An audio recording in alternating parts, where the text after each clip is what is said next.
নমস্কার প্রিয় দর্শক মণ্ডলী ও শ্রোতা মণ্ডলী, আপনাদের সকলকে স্বাগত জানাই সত্য সনাতন ধর্মকথা ইউটিউব চ্যানেলে। এই চ্যানেলে সাধারণত সনাতন ধর্মের যে সমস্ত জানা অজানা কাহিনীগুলি আমাদের ঠিক জানা নেই, সেগুলোকে আপনাদের সামনে আমি উপস্থাপনা করব। এই শাশ্বত সনাতন ধর্মের সবচেয়ে বড় ধর্মগ্রন্থের নাম হল গীতা, যেটা ভগবান শ্রীকৃষ্ণ অর্জুনকে প্রদান করেছিলেন কুরুক্ষেত্রের যুদ্ধভূমিতে। সেই শ্রীমদ্ভাগবত গীতা শাশ্বত হিন্দুদের জীবনে তথা সমগ্র মানব জাতির জীবনে একটা অতি প্রয়োজনীয় গ্রন্থ। কিন্তু এই গ্রন্থের যে ভাষা সেটা মূলত সংস্কৃত ভাষা এবং এর ব্যাখ্যা অনেকে অনেক রকম ভাবে করেছেন। যে সমস্ত কারণের জন্য অনেক যারা পাঠক থাকেন তারা ঠিক মতো এটাকে পড়তে পারেন না।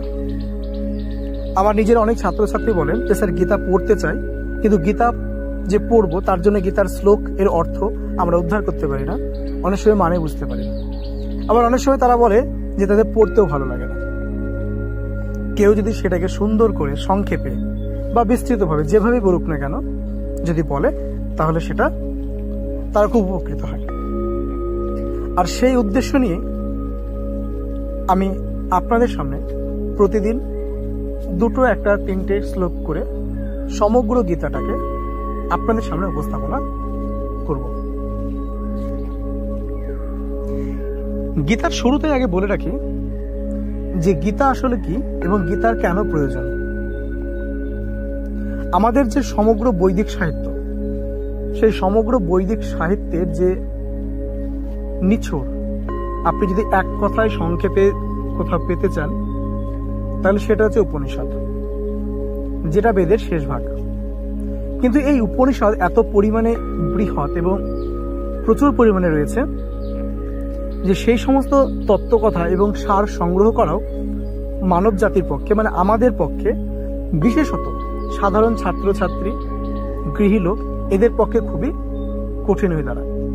যারা সাধক, যারা সাধনা করেন, যারা জ্ঞানী, তাদের ক্ষেত্রে হয়তো সেই অপরন্ত সময়টা থাকে, তারা সেখানে মনোনিবেশ করতেই পারেন।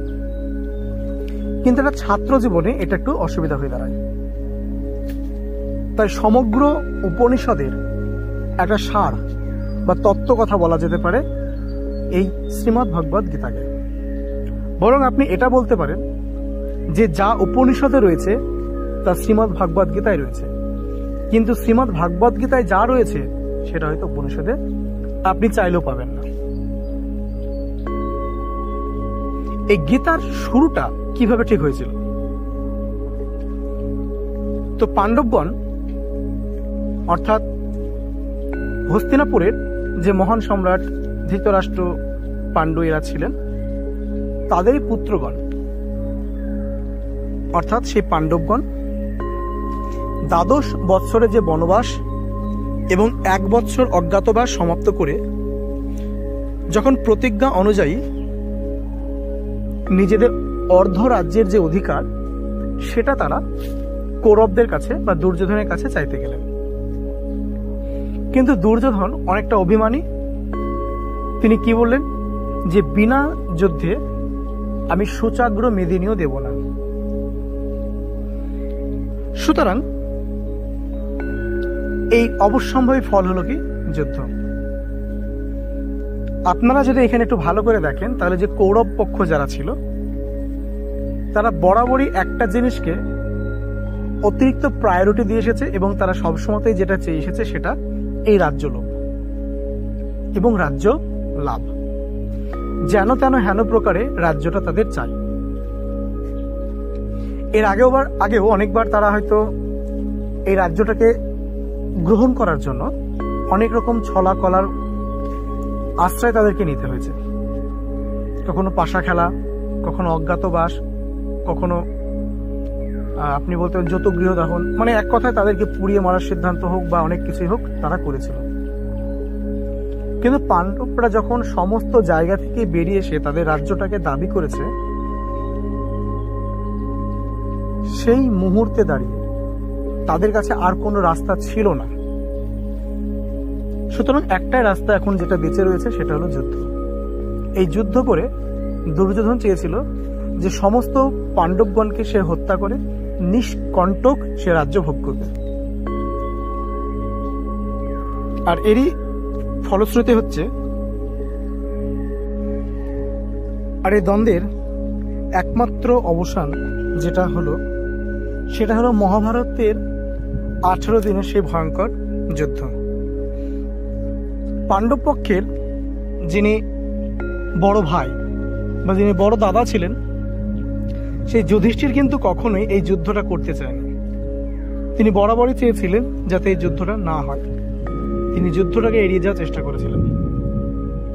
কিন্তু তারা তাদের মায়ের আদেশে, অর্থাৎ মাতা কুন্তি তাদেরকে বলেছিল যে এই যুদ্ধটা শুধুমাত্র রাজ্য জয় বা রাজ্য লাভের জন্য নয়, এটা ধর্মযুদ্ধ, এটা ন্যায় প্রতিষ্ঠার যুদ্ধ, তাই তোমাদের অবশ্যই উচিত যুদ্ধ করা। আর আজ যদি সে যুদ্ধ না করে তাহলে সে মায়ের কথার অমান্য করা হবে। একদিন এই যুধিষ্ঠিরই তারা নিজের মায়ের একটা সামান্য কথা রাখতে একটা মেয়েকে তারা 5 ভাই মিলে বিবাহ করেছিলেন। সুতরাং সেদিন যদি সে ধর্ম রক্ষা করার জন্য এত বড় সিদ্ধান্ত নিতে পারে, তাহলে আজকে কেন সে তার মায়ের কথা শুনে সে কেন ধর্মযুদ্ধ করতে পারবে না? সুতরাং সে ধর্মযুদ্ধে অবতীর্ণ হলো। এবার যখনই সে ধর্মযুদ্ধে অবতীর্ণ হলো, যুদ্ধ অবশ্যম্ভাবী যখন আর কিছুতেই সেটাকে নিরস্ত্র করা যাবে না, তখন একদিন মহর্ষি ব্যাসদেব এলেন ধৃতরাষ্ট্রের কাছে। এসে ধৃতরাষ্ট্রকে বললেন যে আমি তোমাকে এই মুহূর্তে দিব্য দৃষ্টি প্রদান করতে পারি, যাতে তুমি স্বচ্ছন্দে এই মহাভারতের যুদ্ধের সমস্ত ঘটনাবলী তুমি পুঙ্খানুপুঙ্খভাবে নিজের চোখে দেখতে পাও। কিন্তু ধৃতরাষ্ট্র তার সন্তানদের এরকম মর্মান্তিক হত্যাকাণ্ড, রক্তক্ষয়ী দৃশ্যটা সে দেখতে চাইল না। সে তখন বললেন যে আপনি সঞ্জয়কে সেই দিব্য দৃষ্টিটা প্রদান করুন, সে আমাকে সমস্ত তথ্য বিস্তারিতভাবে বলবে। তারপর মহর্ষি ব্যাসদেবের কৃপাতেই সঞ্জয় দিব্য দৃষ্টি লাভ করে এবং মহাভারতের সমস্ত ঘটনাবলী সে দেখতে পায় এবং ধৃতরাষ্ট্রকে সেটা সে বলতে শুরু করে। কুরুক্ষেত্র নামক রণভূমিতে যখন ধৃতরাষ্ট্রের পুত্ররা এবং পাণ্ডব পক্ষের যারা পঞ্চপাণ্ডব ছিলেন, ওদিকে 11 অক্ষয়িনী এবং এদিকে 7 অক্ষয়িনী সেনা উপস্থিত। এই উপস্থিত হওয়ার সময়তেই অর্জুনের মনের ভিতরে যে প্রশ্ন জেগেছিল, সেই প্রশ্নের উত্তর হলো এই শ্রীমদ্ ভগবত গীতা। আমরা আজকে তারই আলোচনা করব। তো সঞ্জয়কে যখন ধৃতরাষ্ট্র জিজ্ঞাসা করছেন যে ধৃতরাষ্ট্র,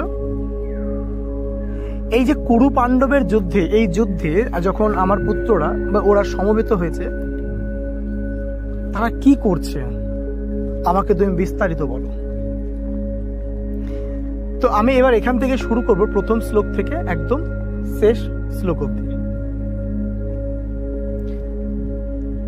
আর প্রত্যেকটা শ্লোকের শেষে আপনারা পাবেন একটা ছোট্ট করে মেসেজ, যে মেসেজগুলোই হচ্ছে এই গীতার আসল অর্থ। তো ধৃতরাষ্ট্র কি বলছেন, যে ধর্মক্ষেত্রে কুরুক্ষেত্রে সমবেত যজুৎসব মামকা পাণ্ডবা চ এব কিম অকুর্বত সঞ্জয়। অর্থাৎ হে সঞ্জয়, ধর্মভূমি কুরুক্ষেত্রের যুদ্ধের ইচ্ছায় সমবেত আমার এবং পাণ্ডুর পুত্রগণ কি করল? এই যে এবার আমরা আসবো এর ব্যাখ্যাতে। ব্যাখ্যাটা যদি আমরা দেখি তাহলে কি দেখতে পাবো? প্রথমেই যে কিছু কিছু ওয়ার্ডগুলো বলা রয়েছে, সেই ওয়ার্ডগুলোর আমরা আগে যথার্থ মিনিং করার চেষ্টা করব। যেমন ধর্মক্ষেত্র এবং কুরুক্ষেত্র। কুরু অর্থাৎ কিছু করা, অর্থাৎ ক্রিয়াক্ষেত্র। আপনারা যদি দেখেন এই গীতাটাকে, অর্থাৎ শ্রীমদ্ ভাগবত গীতাকে যদি আপনারা কখনো দেখে থাকেন বা পড়ার চেষ্টা করেন, তাহলে 3 রকম ব্যক্তিবর্গ রয়েছেন যারা এটাকে 3 রকম ভাবে ব্যাখ্যা করে থাকবেন। প্রথমে আসি ভক্তিবাদীরা, যারা নিঃসন্দেহে মনে করেন এটা পরমাত্মার বা পরমেশ্বরের মুখনিসৃত বাণী এবং তিনি সব। দ্বিতীয় পর্বে যদি আমরা দেখি তাহলে আমরা দেখতে পাবো যারা জ্ঞানবাদী, অর্থাৎ তারা এই প্রত্যেকটা কথাটাকে জ্ঞানের স্তরে নিয়ে গিয়ে সেটাকে বিস্তারিতভাবে ভাঙার চেষ্টা করেছেন। এবং 3 নম্বরে রয়েছে দেহতত্ত্ববাদী বা যারা সংশয়বাদী, যারা কখনোই এই শ্রীমদ্ ভাগবত গীতার যে উপদেশগুলি বা কুরুক্ষেত্রের যুদ্ধ সেই তীর্থক্ষেত্রে হয়েছে বা আদৌ ভবিষ্যতে হয়েছে কিনা বা অতীতে হয়েছে কিনা সেটা নিয়ে তারা আলোচনা করে না। তারা সম্পূর্ণরূপে আলোচনা করে যেটা নিয়ে, সেটা হলো তাদের মনের বা দেহের অভ্যন্তরীণ অবস্থা করে। তারা তাদের দেহের মধ্যে ভীষ্ম, কর্ণ, এই কৌরব পক্ষ, পাণ্ডব পক্ষ খুঁজে পান। আমি এই গীতা যখন শেষ হয়ে যাবে তখন এই দেহতত্ত্ব নিয়ে বা গীতাকে দেহতত্ত্ববাদীরা ঠিক কিভাবে দেখেছেন সেটা নিয়ে আমরা আলোচনা করব।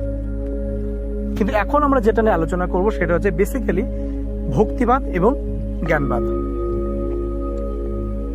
তো কুরুক্ষেত্র কথাটি বলার আগে অর্থটা কি আমরা সেইভাবে আগে দেখি। এই কুরুক্ষেত্রে দেবতাগণ যজ্ঞ করেছিলেন এবং এই বংশেরই পূর্বপুরুষ কুরু, তিনি এই জঙ্গলটাকে সাফ করে এখানে যজ্ঞ করেছিলেন, তাই এই জায়গাটার নাম কুরুক্ষেত্র। এবার প্রশ্ন হচ্ছে এই যে কুরুক্ষেত্রটা, সেটা যতটা অধিকার কৌরবদের রয়েছে ঠিক ততটাই অধিকার কিন্তু পাণ্ডবদেরও রয়েছে। কারণ যেহেতু কুরুরা বা কুরু উভয়েরই পূর্বপুরুষ, সুতরাং এই দিকটা দেখতে গেলে এই জমির উপরে, অর্থাৎ আপনারা যদি কুরুক্ষেত্র একটা ভূমিকে দেখেন বা কুরুক্ষেত্র সমস্ত শাশ্বত রাজ্যটাকে দেখেন, তাহলে বুঝতে পারবেন যে আসলে কুরুক্ষেত্র বলতে তাদের অধিকারের যে ক্ষেত্রটা বা তাদের কর্মক্ষেত্র সেটাকে বোঝানো হয়েছে।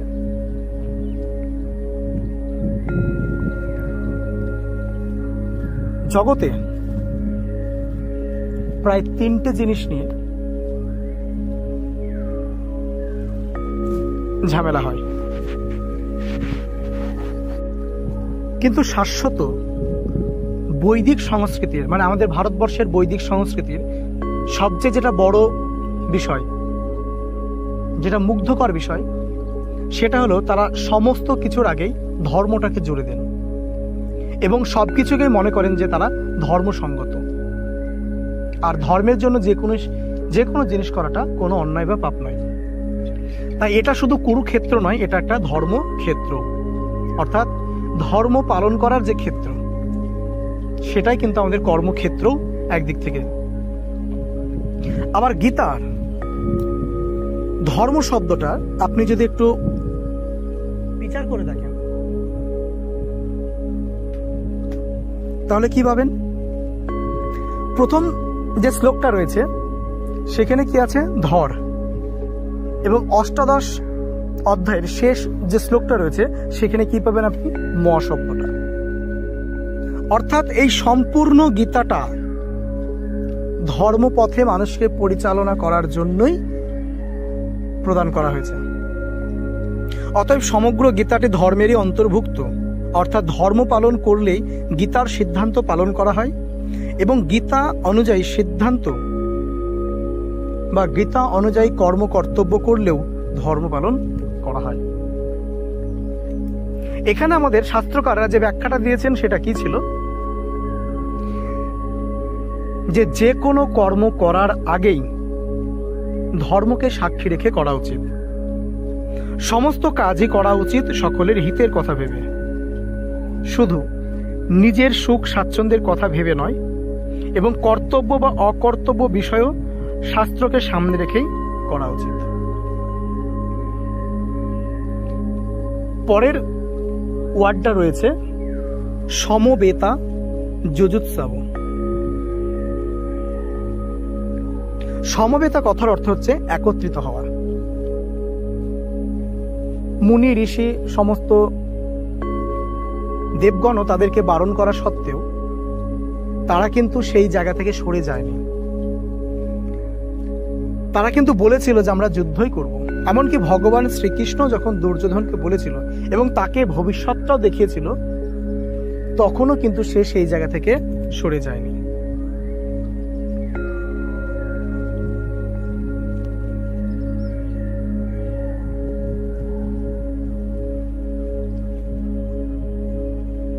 অতএব সেই ধর্মক্ষেত্রে এবং কুরুক্ষেত্রে সমবেত যজুৎসব মানে সকলেই যুদ্ধের ইচ্ছায় যে গিয়েছে তারা এবার কি করছে। এবার ধৃতরাষ্ট্রের মনে এই প্রশ্নটা কেন জাগলো? কারণ এই যে ভূমিটা রয়েছে সেটা কিন্তু একটা পুণ্যভূমি। এখানে দেবতাগণ যজ্ঞ করেছিলেন, এখানে কুরু তিনি যজ্ঞ করেছিলেন। সুতরাং এই যে কুরুক্ষেত্রটা রয়েছে সেইটা কিন্তু হিসাব মতো চারিদিক থেকে যারা পুণ্যাত্মা তাদের জন্য সর্বদাই মঙ্গলদায়ক এবং ফলদায়ক।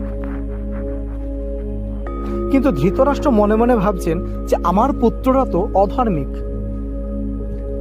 আর পাণ্ডুর পুত্ররা তারা তো ধার্মিক। তাহলে এই ভূমিতে গিয়ে আমার পুত্রদের উপরেই বা কি প্রভাব পড়লো, আর পাণ্ডবের পুত্রদের উপরেই বা কি প্রভাব পড়লো। এবার চলে আসি মামকা পাণ্ডব চ এব। মামকা শব্দটির দ্বারা বোঝায় আমার। ধৃতরাষ্ট্র ছিলেন এই বংশের রাজা, সুতরাং পাণ্ডবগণ তাকে পিতৃস্নেহে তাকে কিন্তু ভালোবাসতেন, বরাবরই কিন্তু তাকে পিতার স্নেহ দিয়ে এসেছেন। তারা যাই বলেছেন পাণ্ডবগণ সেটাকে মেনে নিয়েছেন। সেটা ন্যায় হোক কিংবা অন্যায় হোক কোনো প্রতিবাদ করেননি। সুতরাং পাণ্ডবগণের মনে ধৃতরাষ্ট্রের জন্য প্রথম থেকে একটা সহানুভূতি ছিল। কিন্তু ধৃতরাষ্ট্র কখনোই কোনো দিনের জন্যই পাণ্ডুর ছেলেদের এবং তার নিজের ছেলেদের এক করে দেখতে পারেননি। তাই তিনি কি বলছেন? মামুকা মানে আমার পুত্রেরা এবং পাণ্ডুর পুত্ররা। অর্থাৎ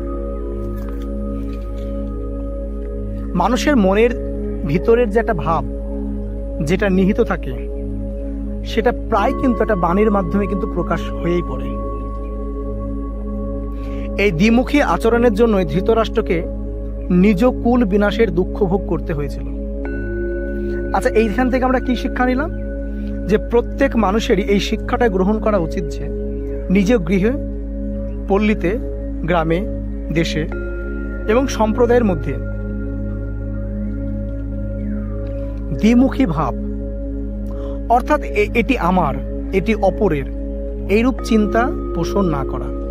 কারণ এর দ্বারা স্নেহ প্রেমের সম্পর্ক তৈরি হতে পারে না, বরং ঝগড়াঝাটি বাদ বিবাদ হয়ে থাকে। সমগ্র গীতাটা অধ্যয়ন করার কালে আপনাদেরকে এটা বুঝতে হবে যে এখান থেকে আমরা কি এসএমএসটা পাচ্ছি। কে? এই ধৃতরাষ্ট্র। আর এই ধৃতরাষ্ট্র হওয়ার জন্য প্রতিনিয়তই সমাজে ঝগড়া, অশান্তি, বিবাদ লেগেই থাকে। কিছু জন থাকে যারা পাণ্ডবগণের মতোই নিঃস্বার্থভাবে মেনে নেন যে এই সমগ্র জগৎটাই আমার, তারা সকলের ভালো চান। কিন্তু তারা যাদের ভালো চান সেখানে কিছু কিছু ধৃতরাষ্ট্র থাকে যারা নিজের স্বার্থ ছাড়া আর কিছুই দেখতে পান না। সুতরাং এই ধৃতরাষ্ট্রের এই কথাটা ছিল সবচেয়ে চরম ভুল।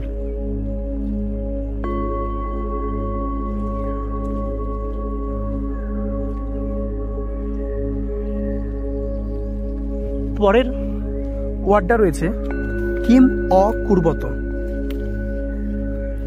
কিম শব্দটা সাধারণত শাস্ত্রকাররা তিনটে অর্থে ব্যবহার করেন, কখনো বিকল্প হিসাবে, কখনো নিন্দা হিসাবে এবং কখনো প্রশ্ন হিসাবে।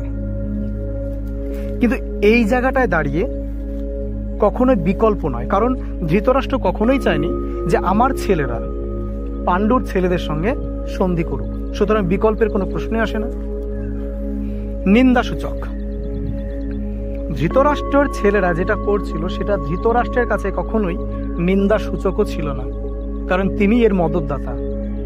সুতরাং শেষের যে একটা মনোভাব অর্থাৎ প্রশ্ন, সেটাই কিন্তু এখানে জাগছে, কি করলো?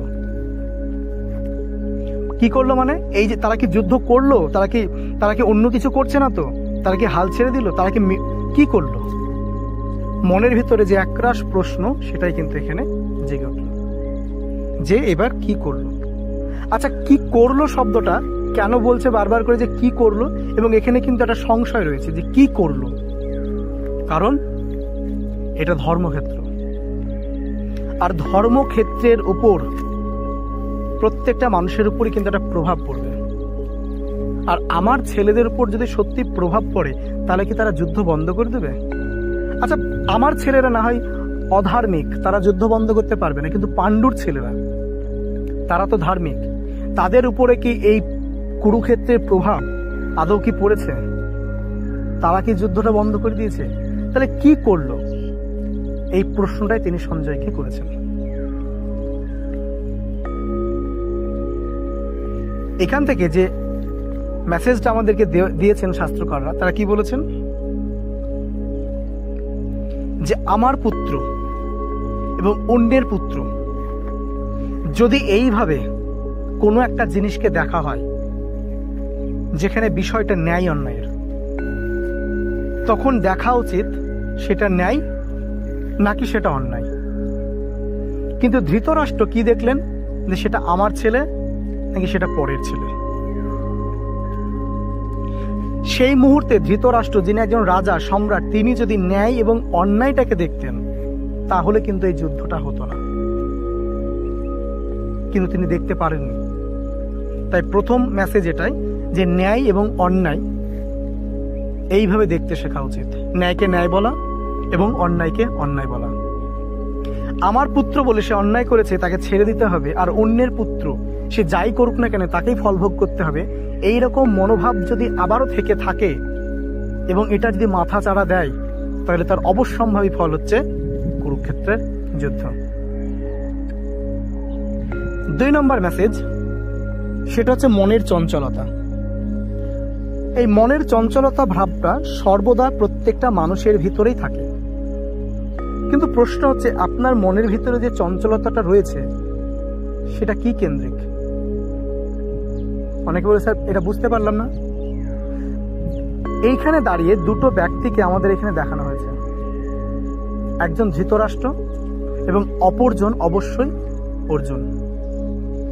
অনেকে ভাবছেন হয়তো অর্জুন আর দুর্যোধন কিংবা দুর্যোধন যুধিষ্ঠির, না, একজন ধৃতরাষ্ট্র, একজন অর্জুন।